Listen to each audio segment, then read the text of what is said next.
Hello friends, पिछली videos में मैंने आपके साथ डिस्कस किया था मॉनेटरी पॉलिसी, इसके मीनिंग एंड ऑब्जेक्टिव्स, इंस्ट्रूमेंट्स और एक एक इंस्ट्रूमेंट पे मैंने डिटेल से काम किया था। अब आज मैं डिस्कस करूंगा मॉनेटरी पॉलिसी के लिमिटेशंस क्या हैं। अंडर डेवलप्ड कंट्रीज़ में मॉनेटरी पॉलिसी की कौन कौन सी चीज़ें हैं जो मॉनेटरी पॉलिसी को काम करने से रोकती हैं, इसकी इसकी रुकावट क्रिएट करती हैं कि अच्छी तरह से फंक्शन ना कर पाए। तो चलिए शुरू करते हैं। Monetary policy may not work properly in underdeveloped countries due to the following reasons. First reason is unorganized money market. जो अनऑर्गेनाइज मनी मार्केट है, फॉर एग्जांपल जो अंडर डेवलप कंट्रीज़ हैं उसमें जो मनी लेंडर्स हो सकते हैं वो लोकल मनी लेंडर्स हो सकते हैं। मतलब कर्जा देना या लेना, ज़्यादातर लोग अगर बैंक के पास नहीं जाएंगे, अपने फ्रेंड से, या फिर कई लोग प्रोफेशनल होते हैं जो लोन्स देते हैं और फिर हाई रेट ऑफ इंटरेस्ट लेते हैं, लोकल मनी लेंडर्स, उनसे भी कर्जा ले सकते हैं। तो अगर उनसे कर्जा लेते हैं तो उनके ऊपर मॉनेटरी पॉलिसी तो मतलब अप्लाई ही नहीं होती ना।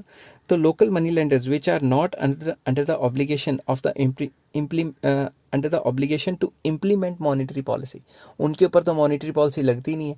और मेजर जो लैंडिंग एंड बोरिंग होती है अंडर डेवलप कंट्रीज़ में, वो लोकल मनी लेंडर्स के थ्रू होती है। तो इसमें तो CRR, SLR, bank rate, book rate किसी काम का ही नहीं ना आया। तो फर्स्ट ये है कि अनऑर्गेनाइज मनी मार्केट, जिसकी वजह से मॉनेटरी पॉलिसी काम नहीं करती। Number 2, non monetise sector. Non monetise sector में एग्जांपल दे देता हूँ, बार्टर सिस्टम, जहाँ goods are exchange for goods. अभी भी अगर goods are exchange for goods हो रहा है, मनी का यूज़ ही नहीं हो रहा, तो मॉनेटरी पॉलिसी लगेगी कैसे, क्योंकि मनी का तो यूज़ ही नहीं हो रहा। तो इस केस में भी मॉनेटरी पॉलिसी फेल कर जाती है। नेक्स्ट है less importance to demand deposits. Basically large amount is kept as cash and very little amount is deposited to banks as demand deposit. अगर लोग पैसे बैंक में जमा ही नहीं कराएंगे तो बैंक क्रेडिट कैसे क्रिएट करेगा और फिर क्रेडिट कंट्रोल कैसे हो पाएगा। तो ये बहुत ज़्यादा मुश्किल काम है मॉनेटरी पॉलिसी का। जब लोग बैंकों में पैसे नहीं डालेंगे, अंडर डेवलप कंट्रीज़ में अपने पास कैश रखना पसंद करेंगे, तो इट इज़ वेरी डिफ़िकल्ट कि बैंक उनको, मतलब सेंट्रल बैंक उनको कंट्रोल कर पाए कि किस तरीके से लोन्स देने, लोन्स नहीं देने। तो भाई बैंकों को कैसे कंट्रोल करेगा जब बैंक के पास पैसे ही बड़े कम आएंगे, क्योंकि लोग डिपॉजिट्स ही नहीं करवाते। नेक्स्ट आ जाता है ब्लैक मनी। ब्लैक मनी होता है unaccounted money kept as a cash and not deposited with banks. जिनके पास भी ब्लैक मनी है वो पैसा बैंक में तो डालेंगे नहीं, वो अपने पास कैश रखेंगे, और जितना ज़्यादा कैश रखेंगे उतना बैंक के पास पैसे नहीं गए तो बैंक क्रेडिट क्रिएशन कैसे करेगा। अगर बैंक क्रेडिट क्रिएशन नहीं करेगा तो मॉनेटरी पॉलिसी कंट्रोल क्या करेगी, कुछ भी नहीं, क्योंकि पैसा तो बैंक के पास गया ही नहीं। नेक्स्ट है डेफिसिट फाइनेंसिंग। अब आप ध्यान से देखिए, डेफिसिट फाइनेंसिंग का सिंपल वर्ड्स में अगर किसी को समझाना है तो डेफिसिट का मतलब होता है लॉस, डेफिसिट होता है लॉस। कुछ लोग इसको डेफिसिट कहते हैं, कुछ लोग डेफिसिट कहते हैं, एक ही बात है भाई, प्रोनाउंसिएशन में फ़र्क है। तो डेफिसिट फाइनेंसिंग सिंपल वर्ड्स में क्या है कि गवर्नमेंट का जो खर्चा है, गवर्नमेंट का जो एक्सपेंडिचर है, it is more than government का रेवेन्यू। गवर्नमेंट की आमदनी कम है और खर्चा ज़्यादा है।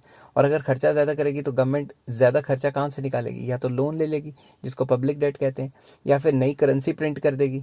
ठीक है ना। तो दोनों सूरतों में मार्केट में ज़्यादा पैसा आएगा और मनी सप्लाई बढ़ेगी, जिसकी वजह से महंगाई, इन्फ्लेशन हो सकती है। तो एक तरफ तो मॉनेटरी पॉलिसी मनी सप्लाई को कंट्रोल करने में लगी है, दूसरी तरफ गवर्नमेंट अपना खर्चा इतना बढ़ाई जा रही है जिसकी वजह से लोन लेके या नए नोट प्रिंट करके इकोनॉमी में ज़्यादा पैसे लाए जा रहे हैं। तो मॉनेटरी पॉलिसी कहाँ काम करेगी अगर गवर्नमेंट हमेशा नुकसान पे ही चलती रहेगी। तो next, role of rate of interest, sorry role of interest बोल गया, ये रेट ऑफ इंटरेस्ट है।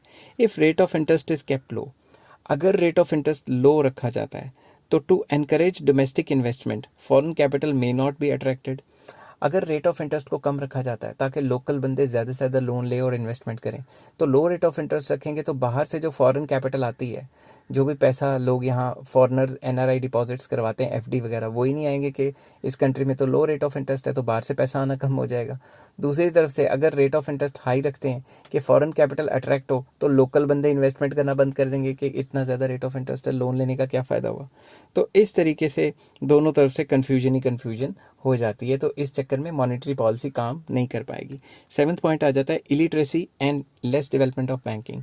अगर लोग इलिटरेट होंगे तो वो फॉर्म कैसे भरेंगे, वो कहेंगे इतना परेशान कौन होएगा, पढ़ने लिखने का तो पता ही नहीं है कुछ, तो बैंकों में जाएंगे ही नहीं, बैंकों में पैसे नहीं जमा कराएंगे, तो फिर मॉनेटरी पॉलिसी का क्या फ़ायदा।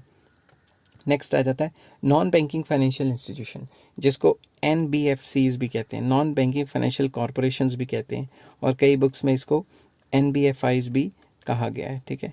तो NBFCs या NBFIs के ऊपर मॉनेटरी पॉलिसी अच्छे तरीके से काम नहीं करती, क्योंकि बैंकिंग सेक्टर तो होता नहीं।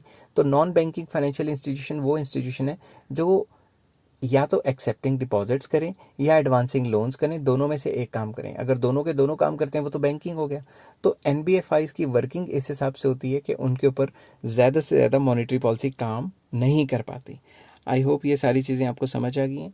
अगर नहीं समझ आई तो आप फिर से इसको रिपीट करके देखिए, और अगर समझ आ गई हैं तो please like, share and subscribe. Take care, have a nice day.